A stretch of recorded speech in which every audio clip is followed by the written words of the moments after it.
અવતારની આખી ઘટના જ ઉલટ ઘટના છે. દુનિયામાં અનેકો ધર્મો છે, પણ અવતારનો જે સિદ્ધાંત છે એ સનાતન ધર્મનો એક અદ્વિતીય સિદ્ધાંત છે. દુનિયાના 8-10 મુખ્ય ધર્મો છે. આ બાજુ પશ્ચિમના 3-4 ધર્મો છે, યહૂદી, ઇસ્લામ, ખ્રિસ્તી, તાઓ માઓ, ચીન બાજુ વયા જાઓ.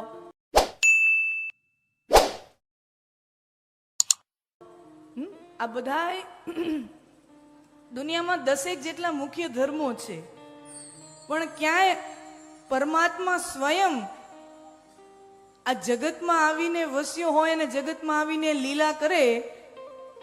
નિર્ગુણ નિરાકાર તત્વ એ સગુણ સાકાર રૂપ લઈને મારીને તમારી જે મનુષ્ય સંવત લીલા કરે, એ સનાતન ધર્મ સિવાય આ ક્યાંય સિદ્ધાંત જોવા મળતો નથી. આપણે ત્યાં પણ નિર્ગુણ ઉપાસના ખરી.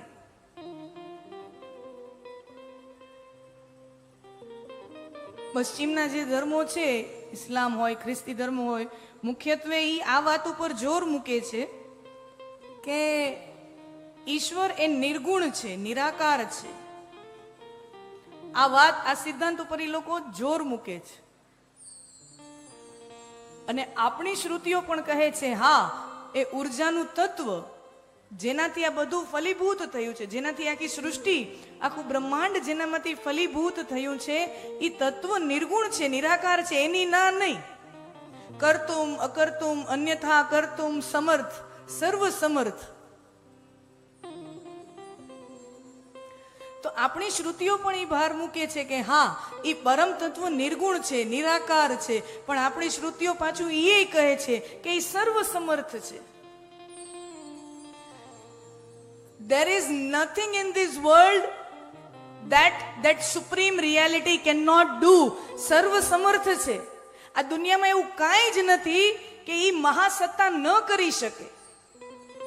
એ નિર્ગુણ નિરાકાર મહાસત્તા એવું કાંઈ પણ તત્વ નથી, એ કાંઈ પણ એવું કાર્ય નથી કે જે ન કરી શકે. મહાસમર્થ છે. કર્તુમ અકર્તુમ અન્યથા કર્તુમ, જે કરવા યોગ્ય અને ન થઈ શકે એ બધું જેના દ્વારા થઈ શકે એવો સમર્થ સત્તા કોઈ હોય તો ઈશ્વર છે. તો જે બધું કરી શકવા સમર્થ હોય, એ અવતાર રૂપે અવતરવા સક્ષમ કેમ ન હોય? જે દુનિયામાં બધું જ કરી શકવા માટે ઓમનીપોટેન્ટ, ઓમની પાવરફુલ, દુનિયામાં સર્વ સમર્થ છે, તો પછી એ માનવ રૂપે જન્મ લેવામાં સમર્થ કેમ ન હોય? આ અવતાર સિદ્ધાંતનો મુખ્ય ભાવ છે કે જે દુનિયામાં બધું કરી શકે ને, એ માના ગર્ભમાં આવીને વસી શકે. અને ઘણી જગ્યાએ આમ જોઈએ ને તો અમુક વિરોધાભાસ સુરો મળતા હોય. ઘણા એમ કે ભગવાન તે કોઈ એક સાધારણ સ્ત્રીના કુખમાં, એના ઉદરમાં, એના ગર્ભમાં આવીને તે વસે? એટલી વિરાટ ઉર્જા, એવી વિરાટ ચેતના કોઈ સાધારણ સ્ત્રીના ગર્ભમાં આવીને વસી શકે, એમાં સમાઈ શકે? ઘણા પુરાણોનું ખંડન કરનારા, એવા મતભેદો, ઘણા એવા આપણને વિરોધના સૂરો સાંભળવા મળતા હોય. પછી આપણે એને પૂછીએ કે તમે કોને માનો? તો કે અમે વેદને માનીએ. અચ્છા, તો વેદમાં પરમાત્મા વિશે શું કીધું છે? તો કે સર્વ ખલુ ઇદમ બ્રહ્મા, દુનિયાનું એક એક કણ, એક એક તત્વ એ ઈશ્વરમય જ છે. દુનિયાના એક એક કણમાં ઈશ્વર સમાયો છે, દુનિયાના એક એક કણમાં ઈશ્વર રહેલો છે. તો પછી આપણને બહુ વિનયથી, બહુ વિવેકથી એને પૂછવાનું મન થાય, મારા વાલા, જો તું એમ કે છે કે દુનિયાના એક એક તત્વમાં, દુનિયાના એક એક કણમાં ઈશ્વર રહેલો છે, દુનિયાના એક એક કણમાં ઈશ્વર રહેલો છે, તો માનો ગર્ભ એ કઈ દુનિયાથી જુદો છે? માનો ઉદર એ કોઈ સૃષ્ટિથી જુદું છે? જો સૃષ્ટિના એક એક કણમાં ઈશ્વર રહેલો છે, તો એક માતાના ઉદરમાં ઈશ્વર કેમ ન રહી શકે? સંસ્કૃત વ્યાકરણમાં સુંદર મજાનો અર્થ થાય અમરકોશમાં ને આવી રીતે સુંદર મજાની એની વ્યાખ્યા પામીએ ને, અવતાર, અવતરણિકા, અવતરણિકા એટલે સીડી, પગથિયા, સીડી ચડવા ઉતરવાની, એને સંસ્કૃતમાં કહેવાય અવતરણિકા. એટલે ભગવાન સીડીથી હેઠા ઉતરીને પોતાના વૈશિષ્ટ્યકરણમાંથી પોતાનું સાધારણીકરણ કરી નાખે, એ ઘટનાનું નામ એ અવતાર.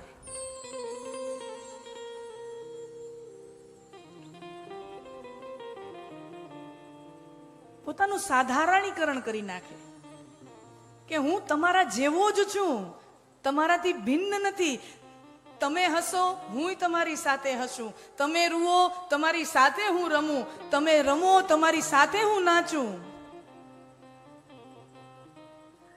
શ્રુતિઓએ ઈશ્વરને મુખ્યત્વે દ્રષ્ટા કીધી છે.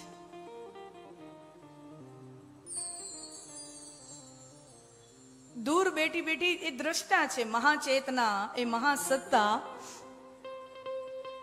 શાંતાકારમ ભુજગશયનમ પદ્મનાભમ સુરેશમ. તો ઈશ્વર કેવા છે? શાંતાકારમ. ઈશ્વર શાંત છે. શાંત કોને કહેવાય? કે જેમાં કોઈ પણ પ્રકારની ચેષ્ટા ન હોય, કોઈ પણ પ્રકારની ક્રિયા ન હોય, કોઈ પણ પ્રકારની ચેષ્ટા ન હોય, એને શાંત કહેવાય. અને શ્રુતિઓએ, શાસ્ત્રોએ ઈશ્વર માટે શું શબ્દ અહીંયા વાપર્યો છે? શાંતાકારમ. ઈશ્વર શાંત છે, એમાં ચેષ્ટા નથી. એ દૂર બેઠા બેઠા આપણને જોયા રાખે. આપણે હસીએ તોય દૂર બેઠા બેઠા જુએ, આપણે રોઈએ તોય દૂર બેઠા બેઠા જુએ. અને ગોપીઓનો ભાવ શું છે? એક ભક્તનો ભાવ શું છે? અમને એવો ઈશ્વર ન જોઈએ જે ખાલી દૂર બેઠા બેઠા અમને જુએ. અમે હસીએ તોય ઉપર બેઠો બેઠો જોયા રાખે, અમે રોઈએ તોય ઉપર બેઠો બેઠો જોયા રાખે. ગોપી ભાવ ક્યાં હે? ભક્ત ભાવ ક્યાં હે? અમને એવો દ્રષ્ટા ઈશ્વર ન જોઈએ, અમને તો એવો ઈશ્વર જોઈએ, અમે હસીએ તો અમારી હારે હસે, અમે રોઈએ તો અમારી હારે રૂએ, અમે રાસ રમીએ તો અમારી હારે રાસ રમે. એવો સગુણ સાકાર નંદ નંદન યશોદા નંદન શ્રી કૃષ્ણ અમને જોઈએ.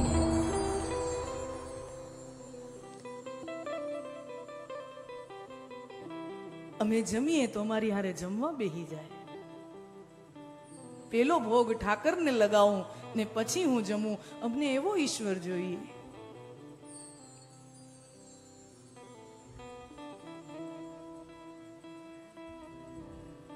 પોતાનું સાધારણીકરણ કરી નાખે, એ ઘટનાનું નામ છે અવતાર. પોતાની વિશિષ્ટતાને છુપાવે, પોતાની મહાનતાને છુપાવે, પોતાની વિશેષતાને છુપાવે અને પોતાનું સાધારણ, કે હું એક સામાન્ય જન છું, સામાન્ય વ્યક્તિ છું, સામાન્ય મનુષ્ય છું, એની જેમ મારીને તમારી હારે લીલા કરવા પ્રભુ અવતરે. એ ઘટનાનું નામ અવતાર. અને તમે જોજો બાપુ, સામૈયા થતા હોય ને, સંતોના સામૈયા, તમને બધાને અનુભવ હોય ને, ગામો ગામ જાઓ, સંતોના સુંદર મજાના સામૈયા થાય, પછી ઓલી નનકડી નનકડી દીકરીઓ હોય, માથે કળશ ઉપાડ્યો હોય, નાનકડી દીકરી હોય, 7 વર્ષની, 8 વર્ષની, 5 વર્ષની, એનાથી હચવાય નહીં એવો ઘાઘરો પહેર્યો હોય, બિચારી એટલીકડી દીકરી હોય, હચવાય નહીં એવડો લાંબો ઘાઘરો હોય, માથે કળશ હોય. અને પછી સંતો આવે તો ગોર મહારાજ એમ કે બેટા બાપુને ચાંદલો કર. હવે બાપુ 6 ફૂટના હોય અને ઓલી દીકરી અવડીકડી હોય, એક હાથે કળશ પડ્યો હોય, કળશ પાછો પડે નહીં એની એને બીક હોય, આમથી આમ થાય. ને પછી ઓલા કંકુનો વાટકો હોય, મોર બાપા કે બેટા આ આંગળી નાખ. પછી ઈ કંકુ વાળી આંગળી લે અને આમ કરવા જાય તો ઈ બાપુને પૂગે? હે બાપુ? ઈ ન પહોંચે. પછી આમ આમ ખેંચાતી હોય. અને પછી સંતોનો ભાવ ઉભરાઈ આવે કે આ નાનકડું બાળક મને નહીં આંબી શકે, તો શું કરે? બાપુ પોતે થોડાક વાંકા વળી જાય. બાપુ થોડેક સંતો હોય પોતે વાંકા વળી જાય અને પછી પોતાનું લલાટ છે એ એના સમકક્ષ લાવી એટલા વાંકા વળી જાય, પછી દીકરી એને ચાંદલો કરે, તિલક કરે, અક્ષત, આ બધી ફૂલમાળ, આ બધું થાય. કહેવાનો અર્થ શું? કે મારી બેટા, તું મને નહીં પહોંચી શકતો કાંઈ વાંધો નહીં, હું તારા સ્તર પર આવી જાઉં છું. એમ હરિ પણ મને ને તમને કહેતો હોય કે તારામાં કદાચ શક્તિ ન હોય મારા સુધી પહોંચવાની, તો કાંઈ વાંધો નહીં, હું તારા જેવો થઈને તારી પાસે આવી જાઉં છું. તારામાં કદાચ એ સામર્થ્ય ન હોય, તારામાં કદાચ એ યોગ્યતા ન હોય કે મારી આ વિરાટ ચેતનાને તું આંબી શકે, તો કાંઈ વાંધો નહીં, હું તારા જેવો થઈને તારી પાસે આવીને રહું છું. આ અવતારની ઘટના છે. આ અવતારની ઘટના છે.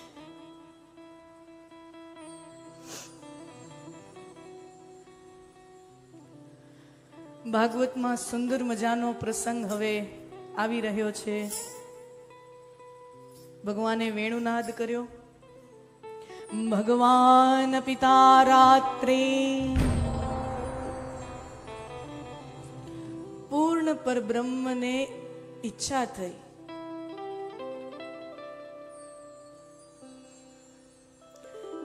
કે મારા ભક્તોની જન્મ જન્માંતરની અધૂરપ, જન્મ જન્માંતરની મારા ભક્તોની ઈચ્છા, જન્મ જન્માંતરની એની ઝંખના, જન્મ જન્માંતરની એની અભિલાષા મારે આજે પરિપૂર્ણ કરવી છે, એવી પરમાત્માને ઈચ્છા પ્રગટે છે.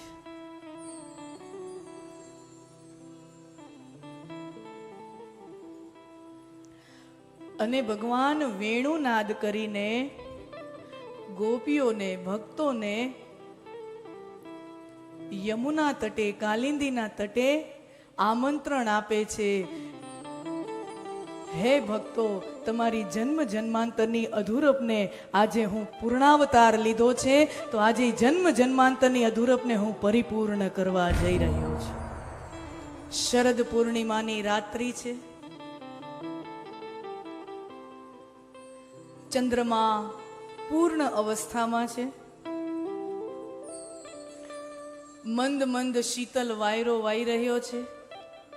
જસ્મીનના પુષ્પોની સુગંધથી આખું વૃંદાવન, આખું આરણ્ય મહેકી ઉઠ્યું છે.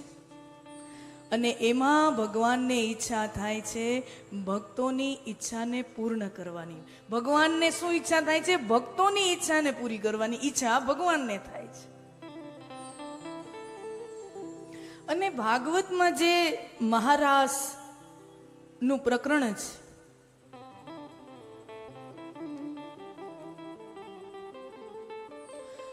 ભાગવતમાં શ્રી કૃષ્ણ અને ગોપીઓની મધ્યમાં રમાતો રાસ એ કોઈ શારીરિક નૃત્ય નથી. એ કેવલ શારીરિક નૃત્ય નથી. એ કોઈ સ્ત્રી કે પુરુષ વચ્ચે થતું નૃત્ય નથી. ભાગવતમાં જે વ્યાસજી મહારાસનું નિરૂપણ કરે છે અને જે દ્વારા મને ને તમને જે ભાવ આપવા માંગે છે વ્યાસજી મહારાસની લીલા દ્વારા, કે મહારાસ એ કોઈ સ્ત્રી કે પુરુષ વચ્ચે રમાતો રાસ નથી. જ્યારે ભક્તનો ભાવ, એનો પ્રેમ અનુપમ ઉચ્ચ કોટીના શિખર પર પહોંચે ત્યારે ભક્તને ભગવાન સાથેના મિલાપના આનંદનો અનુભવ થાય. એ મહારાસની લીલા. ખરેખર તો મહારાસ વખતે ગોપીઓ સ્ત્રી નથી અને શ્રી કૃષ્ણ પુરુષ નથી. चलो श्री कृष्ण तो स्वयंभू स्वयं परमात्मा है, પણ ગોપીઓ પણ સ્ત્રી નથી. અને ખરેખર જે ભાગવતમાં મહારાસ વિશે ચર્ચા થાય છે,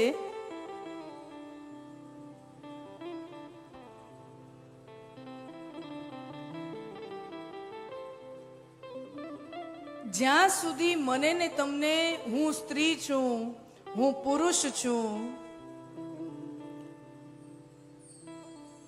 આવી સુધી મને ને તમને રહે છે ત્યાં સુધી ભાગવત જે રાસ કહે છે એ રાસનો અનુભવ થતો નથી.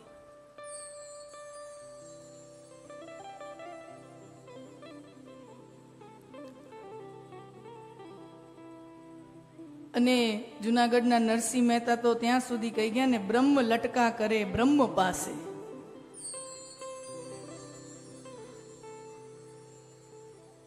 મહારાસ લીલા એ અદ્વૈતની લીલા છે, એમાં બે કોઈ છે જ નહીં. રાસ ગવાતા હોય ને એમાં સરસ મજાના રાસ ગવાતા હોય, લોકગીતો ગવાતા હોય,